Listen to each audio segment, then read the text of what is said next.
आपण पाहत आहात युवाग्राम 24 न्यूज, सडेतोड बातम्या म्हणजे फक्त युवाग्राम न्यूज नेटवर्क। बेटी बचाओ बेटी पढाओ सांगली जिल्ह्याच्या वतीने जागतिक महिला दिनानिमित्त मिरज मध्ये महापालिकेच्या महिला सफाई कर्मचाऱ्यांना साडी चोळी देऊन त्यांना गौरवण्यात आले। नियमितपणे शहराची स्वच्छता करणाऱ्या सफाई महिला कर्मचाऱ्यांचे पाय धुण्यात आले। हळदी कुंकू लावून त्यांचा सन्मान करण्यात आला। भाजपचे ज्येष्ठ नेते मोहन वनखंडे यांच्या नेतृत्वाखाली माजी नगरसेविका अनिता वनखंडे यांनी या कार्यक्रमाचे आयोजन केले होते। यावेळेला महापालिकेच्या आरोग्य अधिकारी डॉक्टर अंजली धुमाळ यांनी महापालिकेच्या स्वच्छता करणाऱ्या महिला कर्मचाऱ्यांना आरोग्यविषयक माहिती दिली। नुकत्याच झालेल्या रांगोळी स्पर्धाचे बक्षीस वितरण व नूतन पदाधिकारी निवडपत्र यावेळी पदाधिकाऱ्यांना प्रदान करण्यात आले। यावेळी ज्ञान प्रबोधिनी या शाळेतील शिक्षकांचा सत्कार करण्यात आला। या कार्यक्रमासाठी सांगली, मिरज, कुपवाड शहर महानगरपालिकेच्या उपायुक्त स्मृती पाटील, आरोग्य अधिकारी डॉक्टर अंजली धुमाळ, डॉक्टर रवी ताटे, सागर वनखंडे, दिगंबर जाधव, PSI स्वप्ना अडसुळे, माजी नगरसेविका अस्मिता सलगर, माधुरी वसगडेकर, रुपाली देसाई यांच्यासहित महिला मोठ्या संख्येने उपस्थित होत्या। नमस्कार। आज 8 मार्च जागतिक महिला दिन। महिला दिनानिमित्त आम्ही आज या ठिकाणी सर्व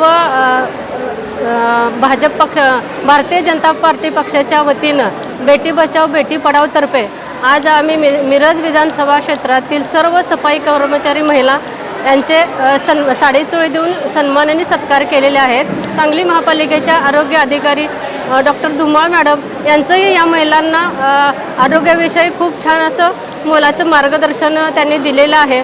तर या ठिकाणी इथे सर्व शाळेचा, सर्व आमच्या ज्ञान प्रबोधिनी आणि प्रज्ञा प्रबोधिनी शाळेचा स्टाफ हाही या ठिकाणी उपस्थित आहे। त्यांचाही आम्ही आज महिला दिनानिमित्त सत्कार केलेले आहेत।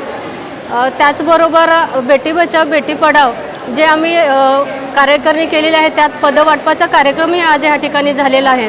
आणि जो आम्हाला आज इथं महिलांचा सत्कार करण्याची जी संधी मिळाली, ज्या सफाई कर्मचारी महिला आहे, खरोखरच त्यांचं खूप अभिमानाची गोष्ट आहे की त्या आसपासचं बाहेरचं परिसर जे छान आणि स्वच्छ करतात, त्यामुळे आम्ही असं मोकळा श्वास घेऊ शकतो। खरंच त्या महिलांचं खूप करेल तितकं कौतुक थोडंसं आहे। आज या ठिकाणी सर्वच पक्षाच्या सर्व पदाधिकारी महिला, बेटी बचाओ बेटी पढाओच्या सर्व पदाधिकारी महिला या ठिकाणी इथं उपस्थित आहेत। त्यांचेही सर्व महिला दिनाच्या वतीनं आम्ही त्यांच्याही शुभेच्छा देतो। आणि परत एकदा मी 8 मार्च हा जागतिक महिला दिन म्हणून इथं सर्व महिलांना शुभेच्छा देते। धन्यवाद। नमस्कार, मी डॉक्टर अंजली धुमाळ। आज महिला जागतिक दिनानिमित्त बेटी बचाओ बेटी पढाओ या संस्थेतर्फे सर्व सफाई कर्मचाऱ्यांचे सत्कार समारंभ घेण्यात आला।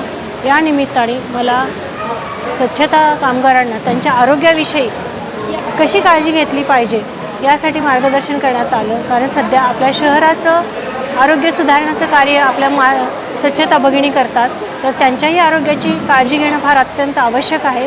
त्या संदर्भात त्यांना आरोग्याच्या काही टिप्स सांगण्यात आल्या आणि त्याच्यामुळे ज्यांचं आरोग्य हे सदैव चांगलं राहील यासाठी त्यांना मार्गदर्शन करण्यात आलं आणि त्याचा त्यांनी आपल्या रोजच्या जीवनामध्ये कसा उपयोग करावा, छोट्या छोट्या गोष्टीतून त्यांनी कसं ते आपल्या आरोग्याकडे बघावं या संदर्भात त्यांना मार्गदर्शन केलं आणि त्यांना खरंच त्याचा भविष्यात उपयोग होईल असं मला वाटतं आणि त्यांनी त्याचा उपयोग करून घ्यावा अशी मी त्यांना आवाहन करते। नमस्कार।